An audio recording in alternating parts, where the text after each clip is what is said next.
पिताजी आप दुखी मत होइए, आज से आप काम करने नहीं जाएंगे। लेकिन बेटा, यदि मैं काम नहीं करूँगा तो हमारा घर कैसे चलेगा? पिताजी आज से मैं काम करूँगा। लेकिन बेटा, तुम काम क्या करोगे? आसपास तो यहाँ पर कोई काम नहीं है। पिताजी मैं किसी दूसरे नगर में जाता हूँ, हो सकता है वहाँ पर कोई काम मिल जाए। अच्छा ठीक है पिताजी, अब मैं चलता हूँ। इतना कहकर रमेश एक पोटली में खाना बांधकर जंगल की तरफ निकल पड़ता है। रमेश के चेहरे पर एक नीले रंग का चिन्ह था। रमेश चलते चलते एक जंगल से गुजरता है। तभी उसकी नज़र एक भैंस पर पड़ती है। जो भैंस एक दलदल के अंदर फंसी होती है। वह भैंस गर्भ से थी, इसकी वजह से वह बाहर नहीं निकल पा रही थी। अरे राम राम राम राम, ये बेचारी भैंस तो इस दलदल के अंदर फंस गई है। चलो इसे बाहर निकाल देता हूँ। इतना सोचकर रमेश भैंस को दलदल से बाहर निकालने के लिए आगे बढ़ता है। अरे भैंस तो काफी अंदर फंसी हुई है, क्या करूं, कैसे निकालूं इस भैंस को? हाँ ये ठीक रहेगा। अरे भैंस, तुम इस डंडे को अपने मुंह से पकड़ लो, मैं तुम्हें बाहर खींच लेता हूँ। इतना सुनते ही भैंस जल्दी से उस डंडे को अपने मुंह से पकड़ लेती है। रमेश तुरंत ही उस भैंस को दलदल से बाहर खींच लेता है। मेरी जान बचाने के लिए आपका बहुत बहुत धन्यवाद। भैंस की आवाज सुनकर रमेश अपने रास्ते चला जाता है। उसके बाद वह भैंस भी अपने रास्ते चली जाती है।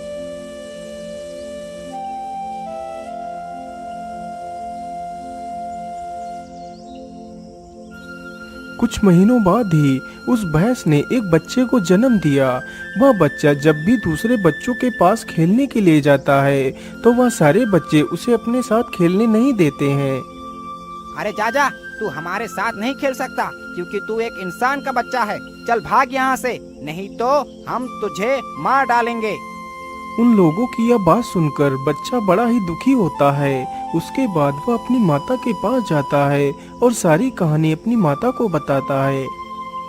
माँ, अब मैं उन लोगों के पास खेलने नहीं जाऊंगा, मुझे मेरे पिता के पास जाना है।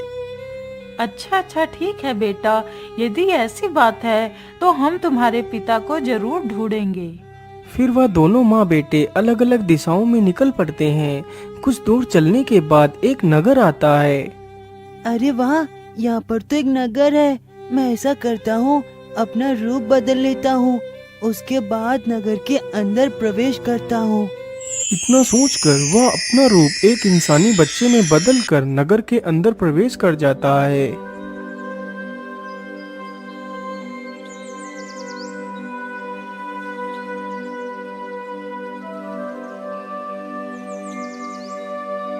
उसे नगर में घूमते घूमते सुबह से शाम हो जाती है, लेकिन वह अपने पिता को ढूंढ नहीं पाता है।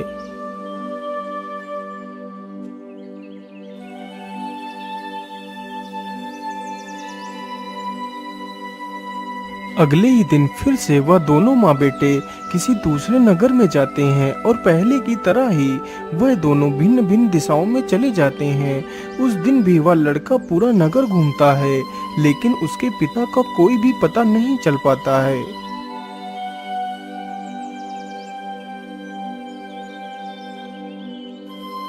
हे भगवान, इतने दिनों से मैं अपने पिता को ढूंढ रहा हूँ, लेकिन मेरे पिता का कोई पता नहीं है। इतना सोचकर वह लड़का वहीं पेड़ के नीचे बैठकर रोने लगता है। तभी उधर से रमेश गुजरता है। अरे ये रोने की आवाज किसकी है? रमेश अपने आसपास देखता है तो उसे वही लड़का रोता हुआ दिखाई देता है। तो रमेश तुरंत उसके पास जाता है। क्या बात है बेटा, तुम रो क्यों रहे हो? तुम्हें क्या तकलीफ है? जैसे ही लड़के ने रमेश को देखा तो वह हैरानी में पड़ जाता है, क्योंकि जो चिन्ह उस लड़के के ऊपर बना हुआ था वही चिन्ह रमेश के चेहरे पर भी बना हुआ था। पिताजी, मैं इतने दिनों से आपको ही ढूंढ रहा था। आप मुझे छोड़कर कहाँ चले गए थे? लेकिन बेटा, मैं आपको तो जानता ही नहीं, फिर तुम मुझे पिता कहकर क्यों बुला रही हो? अभी तो मेरा विवाह तक नहीं हुआ, तो तुम मेरे पुत्र कैसे हो सकते हो? नहीं पिताजी, मैं आपका ही पुत्र हूँ। आप मेरी माँ के पास चलिए, आपको सब कुछ पता चल जाएगा। बच्चे के बार बार बोलने पर रमेश उस बच्चे के पीछे पीछे चला जाता है। अच्छा ठीक है बेटा, बताओ तुम्हारी माँ कहाँ है? पिताजी, मेरी माँ भी आती ही होगी, लेकिन पिताजी याद रखना, जब मेरी माँ मुझे आपके साथ देखेगी तो वो आपके ऊपर प्रहार करेंगी, लेकिन आपको डरना नहीं है। जैसे ही वो आपके ऊपर प्रहार करेंगे तो आप उनके सींग पकड़ लेना, तो सब कुछ ठीक हो जाएगा। बच्चे की यह सारी बातें सुनकर रमेश थोड़ा हैरत में पड़ जाता है।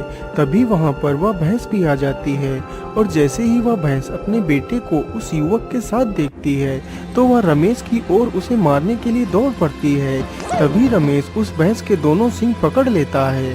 सींग पकड़ते ही वह भैंस एक सुंदर स्त्री में बदल जाती है। यह देखकर रमेश हैरान रह जाता है, क्योंकि रमेश ने अपने पूरे जीवन में कभी भी इतनी सुंदर स्त्री नहीं देखी थी। क्या हुआ पिताजी, आप कहाँ खो गए? पिताजी, यही मेरी माता है। अजय चलिए ना, आप हमें अपने घर नहीं ले चलेंगे? हाँ हाँ, क्यों नहीं, चलो हमारे साथ। इतना कहकर रमेश उन दोनों को भी अपने साथ अपने घर ले जाता है और सारी कहानी अपने माता पिता को बताता है। तो उसके माता पिता उन दोनों को अपने पोते और बहू के रूप में स्वीकार कर लेते हैं। अरे आप सुनिए ना, मैं आपसे कुछ कहना चाहती हूँ। हाँ हाँ मोहिनी, आप मुझसे क्या कहना चाहती हैं? मैं आपसे बस इतना कहना चाहती हूँ, यदि आप मुझसे कभी भी गुस्सा हो जाएं, तो मुझे किसी भी नुकीली चीज या कोई जलती हुई चीज से मत मारना, नहीं तो मैं हमेशा के लिए तुमसे दूर चली जाऊंगी। अरे नहीं नहीं मोहिनी, मैं तुम्हें कभी नहीं मारूंगा।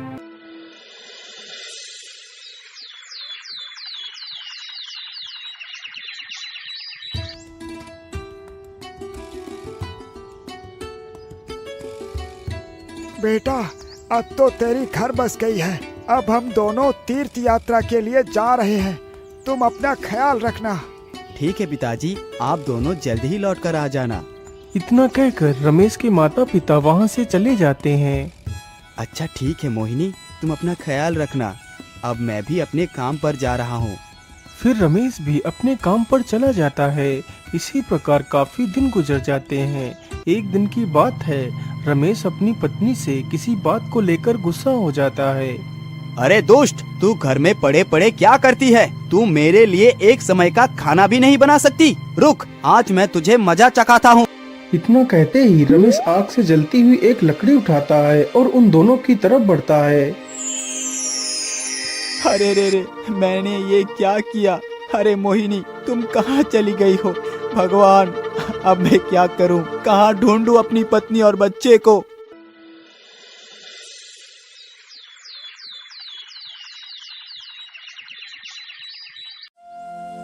सुबह होते ही रमेश के माता पिता भी तीर्थ यात्रा से वापस आ जाते हैं।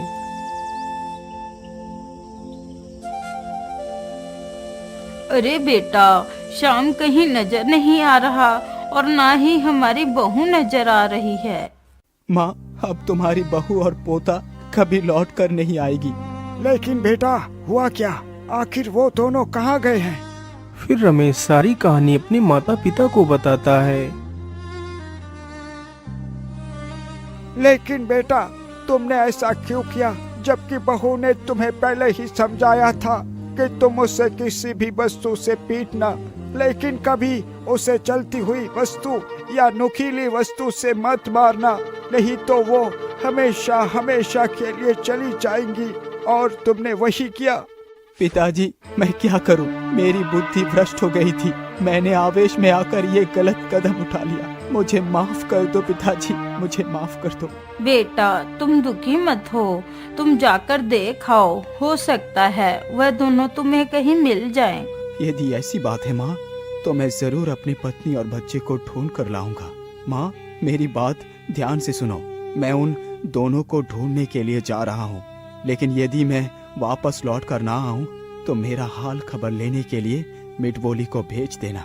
और मिटवोली मेरी कोई भी चीज उठा कर लाएगी तो तुम उसे एक जगह पर रख देना और उसके पास एक दीपक जलाकर रख देना और 3 बार बोलना, ए नीले निशान वाले आदमी, ये दीपक तेरे लिए ही जल रहा है।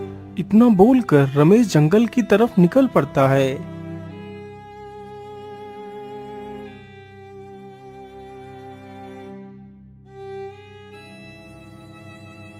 पता नहीं वो दोनों कहाँ चले गए हैं। भगवान, मुझे उन दोनों से मिला दे। तभी रमेश ने देखा एक भैंसों का झुंड घास चर रहा है। उस झुंड के कुछ दूर पर ही एक भैंस और उसका बच्चा खड़े हुए हैं। मुझे लगता है ये दोनों ही मेरे पत्नी और पुत्र हैं। चलो उनके पास चलता हूँ। इतना सोचकर रमेश जल्दी से उन दोनों के करीब जाता है। श्याम, मेरे बेटे, देखो मैं तुम्हें लेने के लिए आ गया हूँ। अपने पिता को वहाँ पर देखकर वह बच्चा बड़ा ही खुश हो जाता है। मोहिनी, मुझे माफ कर दो, मैंने तुम्हें मारने की कोशिश की। चलो मेरे साथ घर वापस चलो। नहीं जी, मैं अब तुम्हारे साथ नहीं चल सकती। लेकिन तुम मेरे साथ अब वापस क्यों नहीं चल सकती? अब मेरे सरदार मुझे कहीं भी जाने की इजाजत नहीं दे सकते। नहीं नहीं मोहिनी, मैं तुम्हें जाने की इजाजत दे सकता हूँ, लेकिन एक शर्त पर। बोलिए, आपकी क्या शर्त है? मैं आपकी प्रत्येक शर्त मानने के लिए तैयार हूँ। शर्त तो यही है कि तुम्हारी आंखों पर एक पट्टी बांधा जाएगी और तुम्हें भैंसों के झुंड में से अपने मोहिनी को पहचानना है। ये प्रक्रिया हम लगातार 3 बार करेंगे। यदि तुमने 3 बार अपनी पत्नी को ही पहचान लिया तो तुम हमेशा के लिए अपनी पत्नी और बच्चे को ले जा सकते हो, और यदि नहीं पहचान पाए तो तुम्हें इन्हीं भैंसों के झुंड से कुचला दिया जाएगा। ठीक है, मुझे तुम्हारी शर्त मंजूर है। इतना सुनते ही भैंसों का सरदार वहाँ से दूर चला जाता है। अजी, मैं जो कह रही हूँ उसे ध्यान से सुनो। पहली बार जब तुम मुझे पहचानोगे तो मैं अपनी एक टांग उठा लूंगी, तो तुम समझ जाना कि वो मैं हूँ। और दूसरी बार मैं अपने सिर को 2 बार हिलाऊंगी, और तीसरी बार मैं अपने कान को 3 बार हिलाऊंगी, तो तुम समझ जाना कि वह मैं हूँ। सारी भैंसें झुंड बनाकर खड़ी हो जाती हैं और रमेश की आंखों पर एक कपड़े की पट्टी बांध दी जाती है। प्रतियोगिता शुरू की जाए। इतना सुनकर रमेश अपनी पत्नी को पहचानने के लिए आगे बढ़ता है। रमेश वैसा ही करता है जैसा उसकी पत्नी ने बताया था। रमेश सारी भैंसों के पैर छूता है। वह भैंसों के पैर छूते छूते अपनी पत्नी के पास पहुंच जाता है। रमेश जैसे ही अपनी पत्नी के पैर को हाथ लगाता है तो उसकी पत्नी अपने पैर को ऊपर उठा लेती है। रमेश अपनी पत्नी के इशारे को समझ गया। सरदार, यही मेरी पत्नी है। अच्छा अच्छा, ठीक है। अब तुम्हें 2 बार और अपनी पत्नी को पहचानना है। सभी लोग अपना अपना स्थान बदल दो। सरदार का आदेश होते ही सारी भैंसें अपना अपना स्थान बदल देती हैं। रमेश फिर से अपनी पत्नी को पहचानने के लिए सारी भैंसों को सिर को छूने लगता है। छूते छूते वह जल्दी ही अपनी पत्नी के पास भी पहुंच जाता है। जैसे ही रमेश उसके सिर को छूता है तो वह अपने सिर को 2 बार हिला देती है। सरदार, ये ही मेरी पत्नी है। बहुत बढ़िया। अब तुम्हें अंतिम बार और अपनी पत्नी को पहचानना है। इस बार फिर से सारी भैंसों ने अपने अपने स्थान को बदल लिया। रमेश फिर से अपनी पत्नी को पहचानने के लिए सारी भैंसों के कानों को छूने लगता है। रमेश ने मुश्किल से 2-4 भैंसों के कान ही छू पाए थे। तभी एक मधुमक्खी उड़ती हुई आती है और भैंस के कान पर बैठ जाती है, तो उस भैंस ने अपना कान हिला दिया। रमेश को लगा कि यही उसकी पत्नी है। सरदार, ये ही मेरी पत्नी है। इस बार तुम्हारा जवाब एकदम गलत है। अरे आओ भैंसों के झुंड, इस दुष्ट को अपने पैरों तले रौंद दो। सरदार का आदेश होते ही सारी भैंसें रमेश को अपने पैरों तले रौंद कर मार देती हैं और वहां से चली जाती हैं।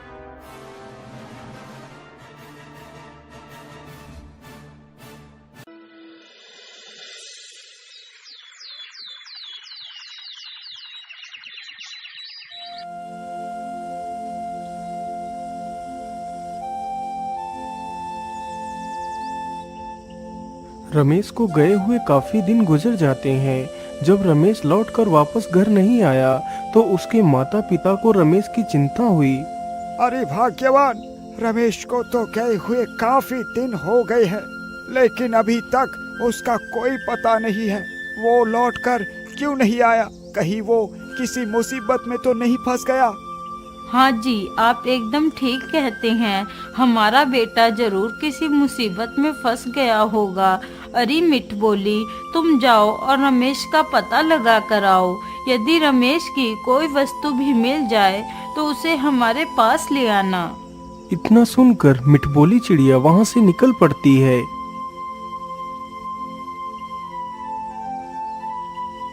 मिठबोली चलते चलते वहीं पर पहुंच जाती है जहां उन भैंसों के झुंड ने रमेश को मार दिया था।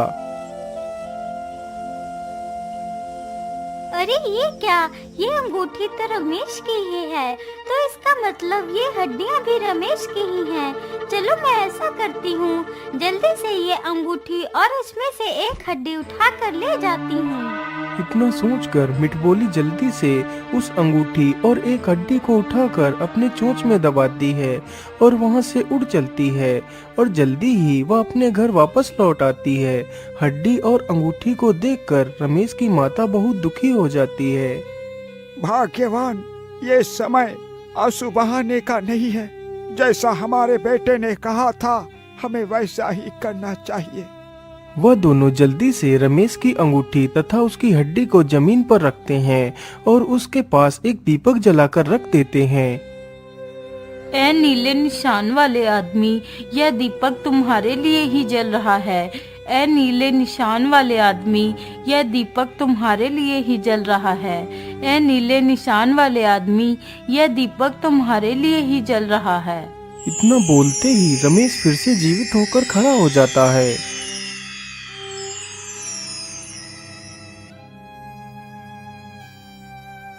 माँ, मुझे माफ कर दो। मैं तुम्हारी बहू और पोते को वापस नहीं ला सका। मुझे माफ कर दो माँ, मुझे माफ कर दो। कोई बात नहीं बेटा, तुम वापस आ गए। इससे ज्यादा खुशी की बात मेरे लिए क्या हो सकती है।